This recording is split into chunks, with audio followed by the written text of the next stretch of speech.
Welcome to Life Stories. What if the one person you tried to save ended up changing your life forever? Emma Walker didn't expect her quiet, ordinary night at work to turn into a battle for everything she believed in. When a man she didn't know collapsed in front of her, she didn't hesitate. But the truth she uncovered about him would shatter everything. Betrayal, power, secrets darker than she ever imagined. In a world where kindness is often mistaken for weakness, Emma found herself standing on the edge of something bigger than a failing hotel. It was a world of lies, manipulation, and a fight for survival. This is a story about the choices that define us, the risks that break us, and the courage it takes to rebuild everything from the ground up. Stay with us and discover just how far one woman will go when she has nothing left to lose. Now, let's step into Emma's world. The rain hammered down in relentless sheets as Emma Walker stood under the dim glow of the street lamp, her sneakers sinking into the slick pavement. The usual hum of Brooklyn's bustling streets felt distant tonight, swallowed by the sound of the storm. She pulled her hoodie tighter around her shoulders, wishing she could retreat into the warmth of the nearby diner where she worked, but something held her there. A presence. A movement. She saw him then, stumbling on the curb, his legs giving out beneath him. Without thinking, she darted toward him, her heart pounding in her chest. The man collapsed, face first, into the cold, wet asphalt, his designer coat clinging to his frail body, an expensive watch glinting on his wrist. He was no local, too clean, too polished, too out of place in the South Brooklyn streets. Her breath caught when she noticed two figures across the street, shadows under hoods, slowly crossing toward them, the air thick with intent. They didn't look friendly. Emma cursed under her breath. She was the only one here. She had to act. "Hey, sir," she called, kneeling beside him, her voice urgent. "Can you hear me?" He groaned in response, but it wasn't enough. His face was pale, his breath heavy with whiskey, his body too limp to move on its own. Emma's gaze darted back to the approaching men, now just a dozen steps away, the glint of malice clear in their eyes. She hooked her arms under his and, with a strength she didn't know she had, dragged him toward the shadowy alleyway that led into the Velvet Haven, the crumbling hotel she had worked at for the past year. The staff entrance was always unlocked. It was always meant for emergencies, like this one. She wasn't sure what she was doing, whether it was her instinct or some deeper need to protect someone who had no one else, but it didn't matter. She got him inside, panting with the effort, his weight dragging her down, the smell of whiskey filling her nose. She didn't have time to waste. The two men would be looking for him in minutes. "Anthony!" she yelled, rushing him into the back hallway. "Get over here! I need help!" The clerk looked up from behind the front desk, eyes wide with shock. "Emma, what? I need to get him out of here now," she said, panic slipping into her voice. "We're not letting him stay here." Anthony nodded, quickly calling for a cab as Emma rifled through the man's wallet. Her fingers froze when she found the business card. Jack Mitchell, the name printed in sharp gold trim. She stared at it for a second longer than necessary. She'd heard the name before. He was a businessman, a billionaire who was known for buying up dying businesses and turning them into gold mines. But why was he here? In Brooklyn? In the rain? A dozen thoughts raced through Emma's mind as she caught a glimpse of the man's face, now pale and unshaven, and his body slumped against her, his words slurring. "You people," he muttered, his voice shaking. "You're the kind that matters." She didn't respond. She couldn't. The weight of his words hung in the air, but she just pushed him into the back of the cab, paying the driver in cash before he could ask questions. As the cab pulled away, Emma stood in the rain for a moment, unsure of what had just happened. She hadn't done this for recognition. She hadn't done this for any reward. But she had done it. She had saved him. She had acted when no one else did. She shivered, looking up at the rain-slicked streets of Brooklyn. Why did it feel like she had just stepped into something much bigger than herself? It was 2 days later when he walked into the diner, Jack Mitchell, in a tailored suit, looking nothing like the man she had dragged from the gutter. He was perfectly composed, his eyes sharp, his presence commanding. Emma's hands tightened around the napkin she was folding, the room suddenly feeling smaller. The hum of the diner faded into nothing. He glanced at her, his voice smooth as velvet. "I believe I owe you a proper thank you," he said, stepping forward. The entire diner seemed to pause, the air thick with tension. Emma didn't blink. She didn't flinch. "You're walking just fine," she replied, her voice firm. But Jack didn't back down. His gaze flicked over her, searching. "It wasn't the cab that saved me that night," he said, his words deliberately calm. "I didn't do anything anyone else wouldn't have done." Emma's stomach clenched at the implication. "Then why are you here?" she asked, her words sharp. He stepped closer, and her heartbeat quickened. "Because you didn't leave me on the sidewalk like everyone else. People like you, people who act without waiting for permission, you don't see that often." A silence stretched between them. Emma's mind raced. What did he want from her? Then, before she could respond, Jack pulled out a leather folder from inside his coat, placing it in front of her on the counter. "I own this property," he said simply, his voice low, "and I'm offering you ownership." Her breath caught in her throat as she looked down at the folder.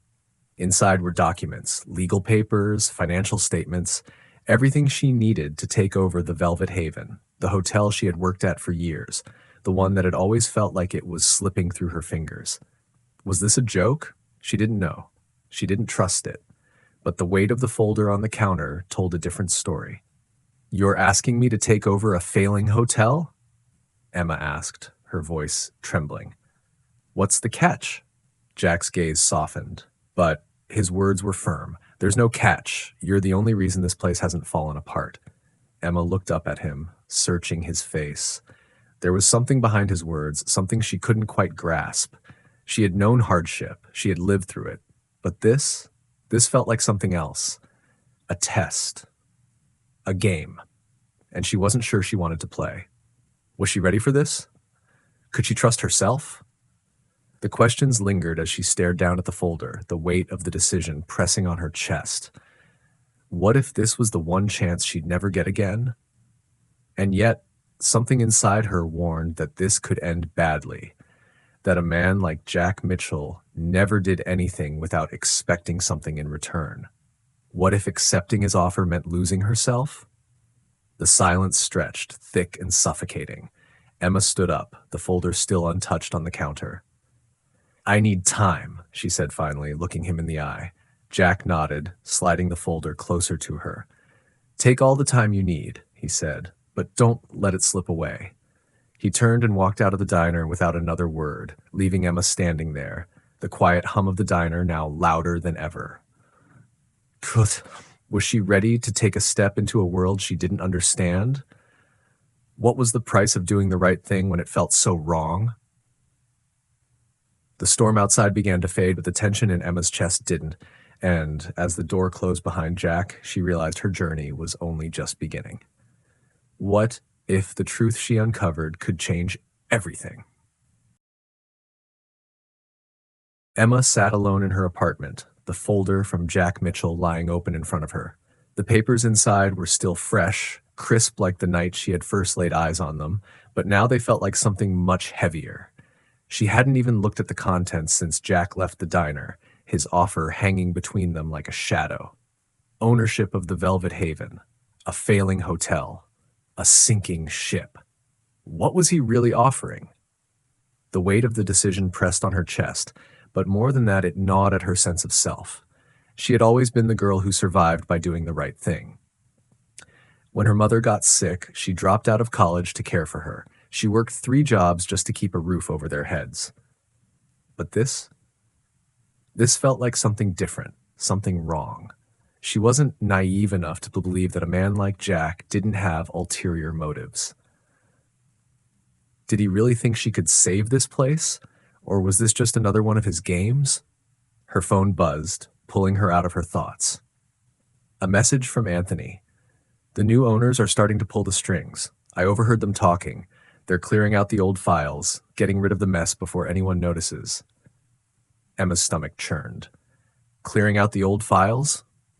What mess? She stared at the screen for a long moment. She couldn't ignore it any longer. She had to know what was really going on behind the scenes. She couldn't trust Jack. Not yet. But she couldn't walk away either. She grabbed her coat, slinging it over her shoulders as she stepped out into the cold night. The streets of Brooklyn were quieter than usual, the late-night hum of the city muted by the heavy fog that rolled in from the river. The Velvet Haven wasn't far, just a few blocks down. She could walk there in 10 minutes, but tonight it felt like the longest walk of her life. Every step brought her closer to something she wasn't sure she was ready to face. When she arrived, the hotel was eerily quiet, its faded neon sign flickering weakly in the mist. Inside, Anthony was behind the front desk as usual, but there was a tension in his eyes tonight, something different. He didn't look up when Emma entered, but she could feel the unease in the air. She walked toward the back office, her mind racing with questions. What had Jack really meant when he said he trusted her to rebuild this place?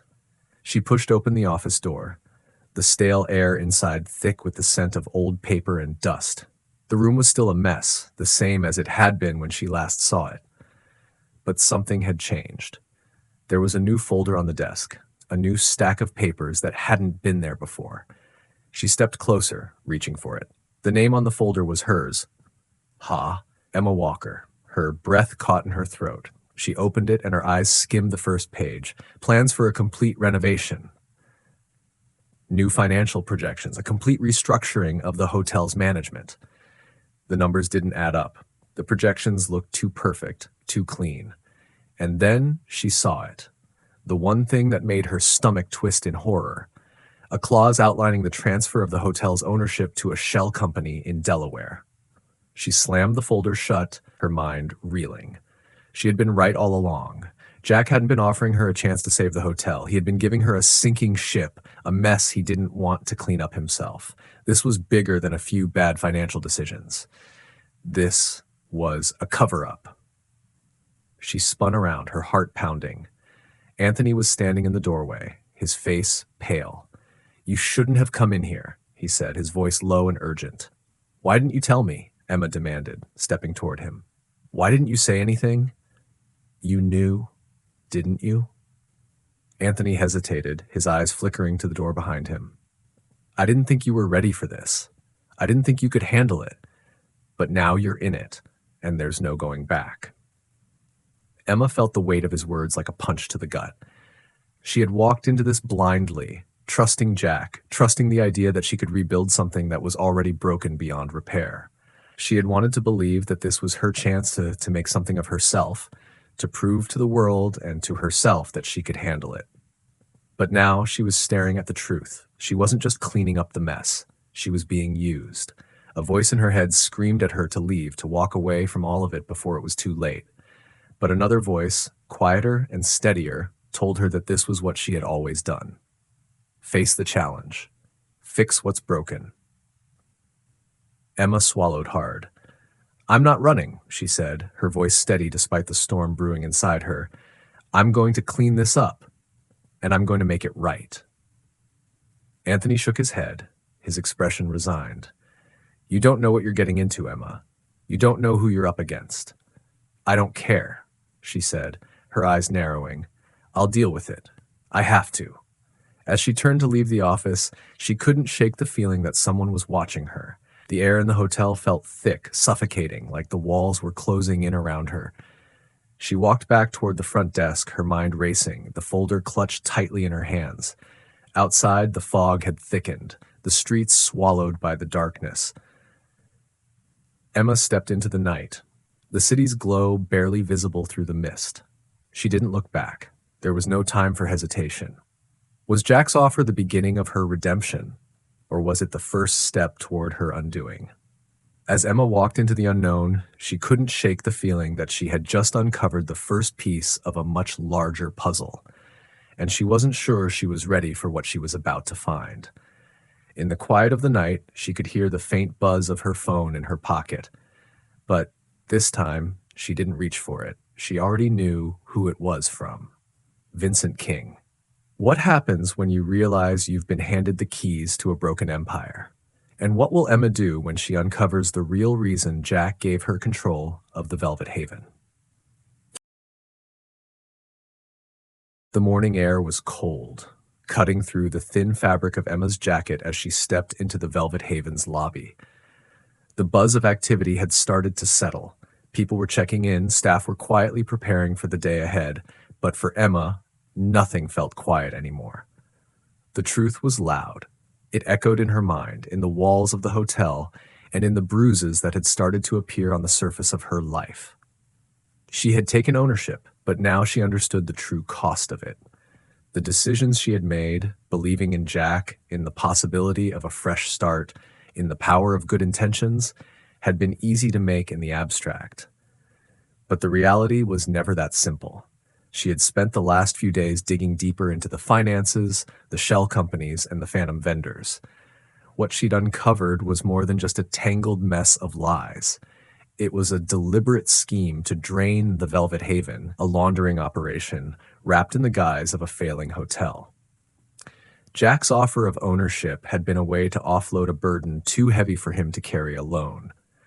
The question now was whether she could shoulder that weight, or whether it would crush her like it had crushed those before her. The days had blurred together since the meeting with Jack, each one feeling heavier than the last. She'd been to every corner of the hotel, meeting with vendors, looking at renovations, and trying to build a new foundation for a place that had been built on lies. But the deeper she went, the more she realized how little she truly understood about this world she had been thrust into. Vincent King's name had appeared again and again, connected to every shady deal, every financial misstep, every drop of dirty money that had flowed through the hotel. The thought of him, of his menacing presence, of the calm menace in his voice, had kept her up many nights. The worst part, though, wasn't the money. It wasn't the fraud. It was the realization that she had become part of a system that chewed people up and spat them out. That system was still watching her, circling like a predator waiting for its chance. Emma was no longer just fighting for the Velvet Haven's survival. She was fighting for her own survival, for the integrity of everything she had believed in. The stakes had never been higher. The door to the office opened with a creak, and she looked up to see Carla standing there, her arms crossed, a look of concern on her face. "Maya, you need to see this," Carla said, her voice tight with anxiety. She stepped aside, and Emma followed her to the back room, where the last shred of normalcy, the last shred of her hopes, was about to unravel. It was a letter. A simple envelope, thick with the kind of finality that made Emma's stomach churn. She didn't need to read it to know what it was. She could feel it in her bones. Carla handed it to her silently, and she ripped it open, her hands trembling as she read the words inside. The message was short, almost casual, as if it wasn't the final blow in a war she hadn't signed up for. "We know what you're doing, Emma. It's time to stop digging. We'll be in touch. Vincent King." She held the paper in her hand for a moment, the weight of it threatening to crush her. For the first time in days, she let her mind wander. This was it. This was the moment she had been dreading since the night Jack Mitchell walked into her life. Vincent King had been watching her. He had known from the start that she would never let this go, and now he was going to make sure she didn't have a choice. She walked back to the front desk, the letter still clenched in her fist. Anthony was there, his usual smile replaced with a concerned frown. "What now?" he asked, his voice thick with the weight of everything they had been through. "I'm not going to stop," Emma said, her voice steady. "I'm going to bring this whole thing down. It's not just about saving the hotel anymore. It's about exposing them for what they are." The look in Anthony's eyes told her he understood. He had seen it too. The lies, the manipulation, the greed. He had seen it all along. And now there was no turning back. Emma spent the rest of the day planning. She knew she couldn't do this alone. She needed leverage, something that would bring down Vincent and the entire web of corruption surrounding the hotel. She had the flash drive, the evidence. She could take it to the police, but that would take time, and she didn't have time. Vincent wasn't going to wait for the legal system to catch up.